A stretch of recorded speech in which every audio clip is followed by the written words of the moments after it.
Dans la vidéo précédente, nous avons vu comment utiliser le site d'administration de Django pour pouvoir interagir avec nos différentes tables au niveau de notre base de données. Et nous avons également vu comment ajouter des éléments au niveau de nos tables à partir du site d'administration de Django.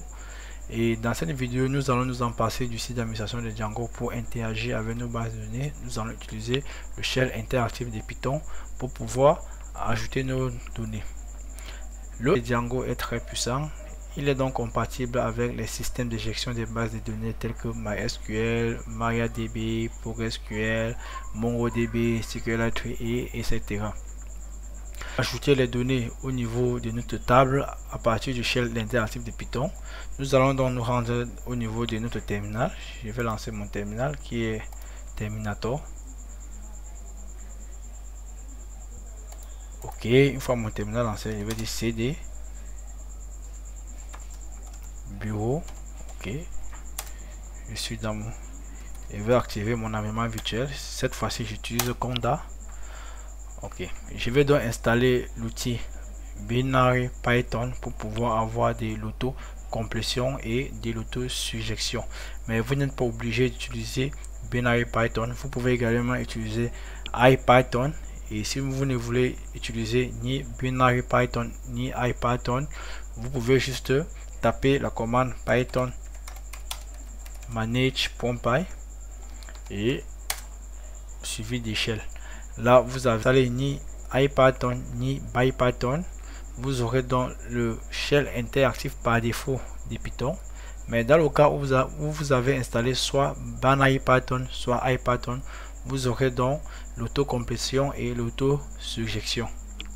Et toutefois, n'oubliez pas de taper la commande Python manage shell. Commencez par récupérer l'utilisateur. Je vais donc aller dans la table user id from Django.contrib .authentification .model. Ok, modèle import user. Vous avez constaté j'ai l'autocomplétion et l'auto-surjection. Je vais donc sauvegarder l'utilisateur dans une variable que je vais appeler user et dire Django user object get username proxy.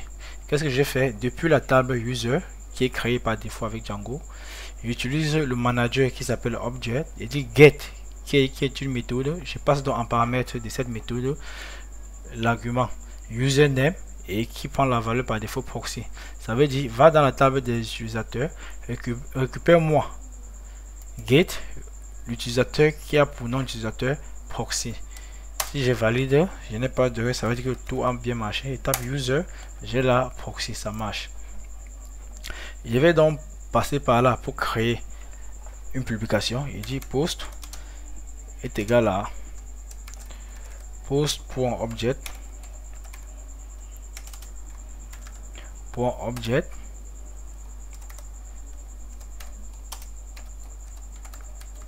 .create.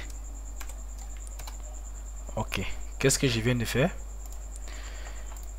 J'ai simplement dit va dans la table post object qui est le manager et crée-moi une publication dont le titre sera shell post, le slug shell post, le body of post et l'auteur user. Je vais valider, mais cela ne doit pas marcher puisque je n'ai pas encore importé ma table post.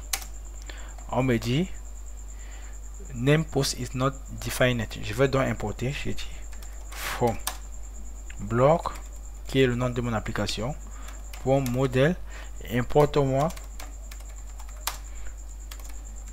post. Lorsque je valide, le tout est joué. Je peux taper ma commande précédente. Ok, si je vais afficher post, j'ai la shell post qui est le nom dans le titre qui est automatiquement renvoyé puisque au niveau d'ici j'avais dit return self.title, raison pour laquelle j'ai le titre de mon post qui est automatiquement renvoyé. Et pour cela je vais sauvegarder en faisant post.save. Lorsque j'utilise la méthode save, mon post a été enregistré. Je vais faire exit pour quitter du shell interactif.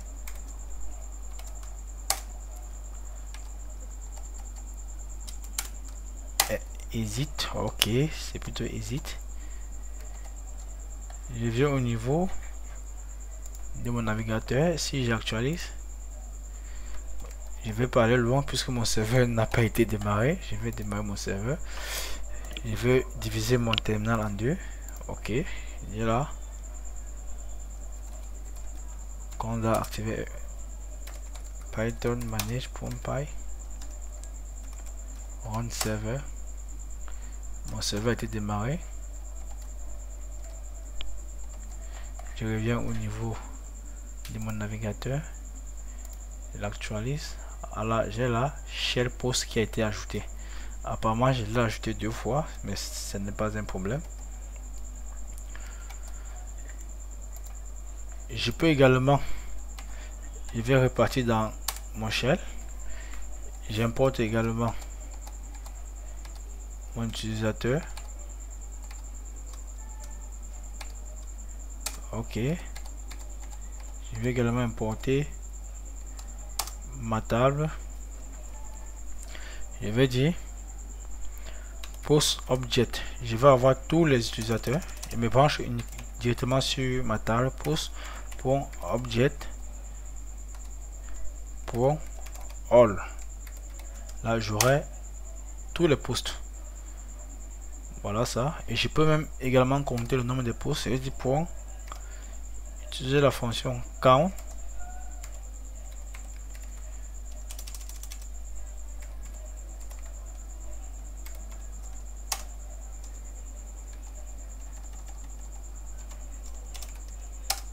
Ok, qui est là 5. Je peux également filtrer. Je dis post.object qui est le manager pour filter.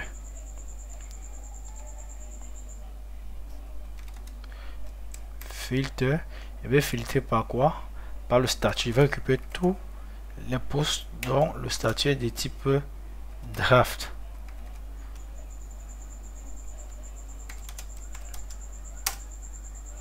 Voilà, j'ai combien de posts là, à ce niveau là. Bon, je peux également ajouter count derrière pour voir le nombre de posts. Donc j'ai 3 posts qui est du draft, donc ils sont encore dans la corbeille. Il y a N méthodes, nous pouvons également même supprimer un élément, mais je ne vais pas tout parcourir cela aujourd'hui. Si vous voulez bien, vous pouvez l'approfondir au niveau du site d'administration de Django. Je vous donne rendez-vous dans la prochaine vidéo où nous allons commencer à écrire nos premières vues. D'ici là, portez-vous bien. Ciao.